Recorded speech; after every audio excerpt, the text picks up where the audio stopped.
Hey, what's going on, everybody? Welcome to Quick Break Games, and today we're checking out the new LEGO Harry Potter Collection Remaster for current-gen consoles. So this is available on Xbox Series X and S, PlayStation 5, and Steam/PC. Special thanks to TT Games for providing a free copy of the game to check out for you guys and make content on.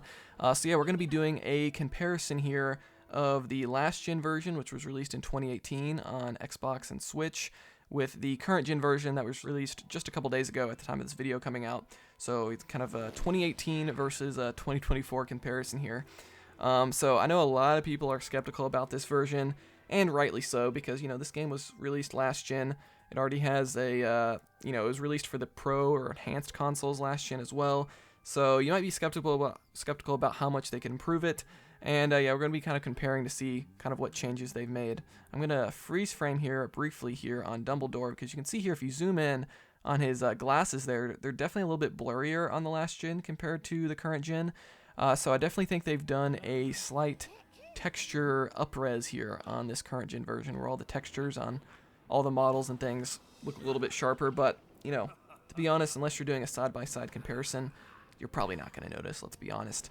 You can also notice the lighting is completely different. That's the main difference, I'd say, between last gen and current gen, especially with this years 1 through 4. Years 5 through 7, it's even less noticeable, I'd say. But I think the lighting is a lot more natural overall. So now we're getting into a little bit of gameplay here. It's mostly going to be cutscenes. There you can see in the starting room, the lighting is much more natural on the new version. It's a little bit yellow or greenish on last gen. And you're going to notice this especially here in Diagon Alley as we walk out here. I tried to sync up the gameplay fairly close here. But as you're kind of hitting the pavement here, you notice everything kind of has a yellowish, warm tint to it on the last gen version, whereas on the right, things look a little bit cooler and the colors look a little bit more natural to me. So I definitely think they've done some sort of a lighting pass throughout all the levels in the game and made things look a little bit better. Here in the bank, things look mostly the same. You can tell there's like a little bit of a fog or haze almost in the background. Here's the cutscene here with Grip Hook, and you'll notice if you look around Grip Hook's face, the shadows and lighting is a little bit different there as well to make things look a little bit more cleaner or more accurate. Because I think the last gen version, when you're doing this comparison, it looks a little bit blown out in some scenes, as we're going to see later on, compared to this new version, which looks a lot more clean, I guess, or just more natural, I think is the best word to describe it. So yeah, this is available for $40 right now, $39.99 if you want to pick this up. If you own it digitally on last gen, you're going to get a discount for $20, so you're getting it half off essentially for $19.99. And here you can see the lighting looks a little bit brighter on the new gen. I'd say most of the time it looks darker, but there's a few scenes like this one where it looks brighter.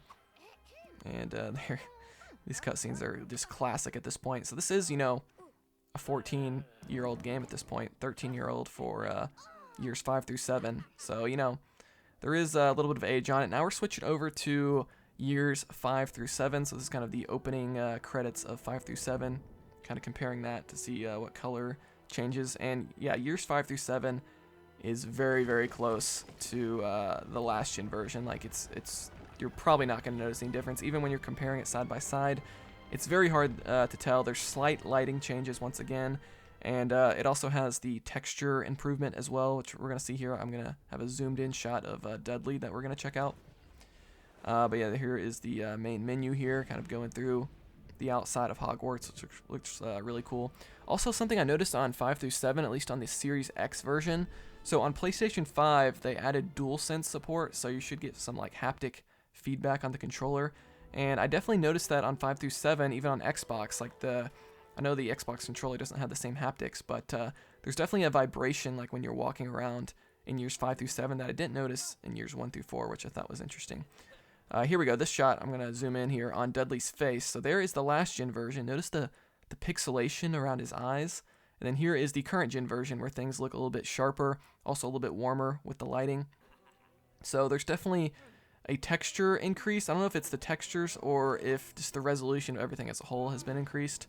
Again, it's very close, but the textures are definitely, or the resolution of some sort is definitely sharper on this new current gen version. Both versions run at 60 frames per second. I know they advertised 60 frames per second as like almost like a new feature for this, but they were both already running at 60 frames on last gen, so not much of a difference there. You can see the slight lighting change on this playground. Here's this other scene in this little fountain courtyard area. Again, the lighting looks very similar in this section of the game, so it's very hard to tell kind of a difference in the visuals here. But yeah, again, I think years 1 through 4, you're definitely going to notice more of a change than 5 through 7. So, I mean, overall, is this worth it with the differences? I'd say probably not. If you're coming from Xbox 360 or PS3, then yeah, I'd definitely say it's worth it because you're going to get a massive bump. But I'd say definitely wait for a sale. You know, Lego games go on sale quite a bit, you know, once they become a year or two old. So I'd say in a year or so, this remaster is probably going to be available for like 10 or $5 or something like that, and I definitely say go ahead and upgrade. Also, I do want to mention this is classified as a new game on the Xbox and PlayStation and Steam, so you are going to get brand new achievements / trophies. It's the same achievements and trophies, but it counts again, so you can kind of double up if you've already gotten the achievements on the last gen version. You can go ahead and get them again. But guys, that's going to do it for this little comparison. Let me know in the comments below if you have any questions, and be sure to like this video if you enjoyed it, dislike if not, subscribe for more content like this. I'll see you guys next time here on Quick Break Games.